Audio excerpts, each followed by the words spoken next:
Hello and welcome to my channel. Today we will be examining the question, is it true what Christians say about Hinduism? It creates poverty. Quote, how could the Western spiritual seekers I have spoken to in England, Europe, and America overlook so much tragedy? How could they bypass it to focus on the wisdom and love of the East? Couldn't they see that it was the very aloofness and madness of India's religion, her so-called wisdom and love, that created such obvious agony for the poor and such cruel apathy in the rich? End quote. From A Trip to India by Carly Matriciana. The charge. One of the major challenges facing modern India is poverty. In the marketplace of ideas, in which various theories and plans are discussed to address these matters, one of the voices that is raised among the loudest in order to harness this state as praxis for conversion is that of the Christian missionaries. They blame Hinduism for the problem. Missionaries generally frame what they designate as two Hindu mindsets as the cause of poverty in India. The first is the sense of fatalism that arises from their vision of the law of karma as expressed in reincarnation. Quote, speaking of the Indian subcontinent, one main cause of poverty is the fatalistic teachings of Hinduism, which mitigates against any effort to improve one's lot. End quote. To them, Hindus are taught that if one is born poor, you deserve it, and you should simply resign to one's fate as an act of piety. What is perceived as the Hindu rejection of the world as, in the way they understand these terms, an illusion also contributes to poverty in that people are not motivated to work hard to better themselves when none of it is real anyway. The examination. Prosperity of the ancient subcontinent, the sink of gold.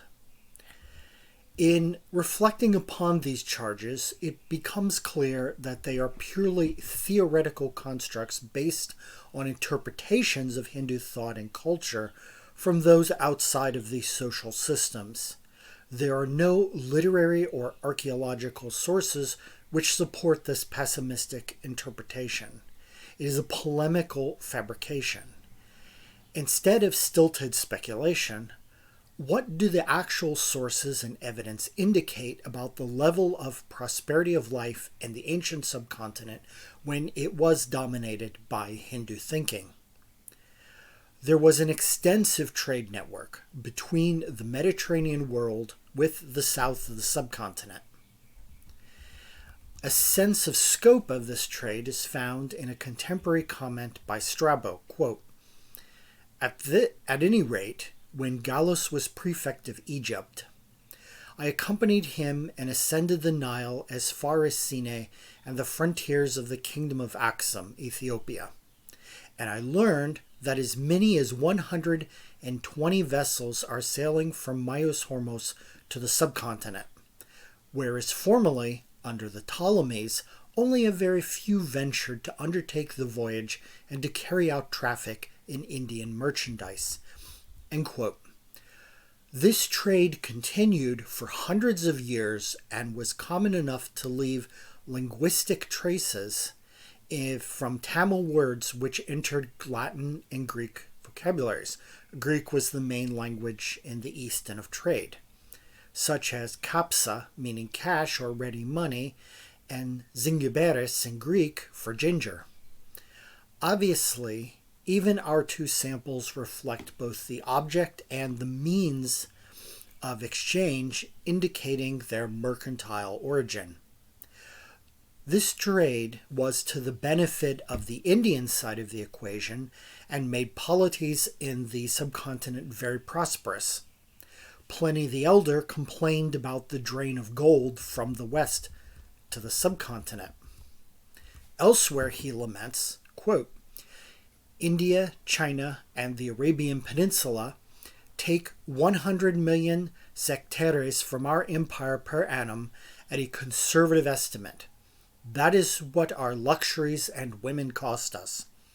For what fraction of these imports is intended for sacrifice to the gods or spirits of the dead? End quote.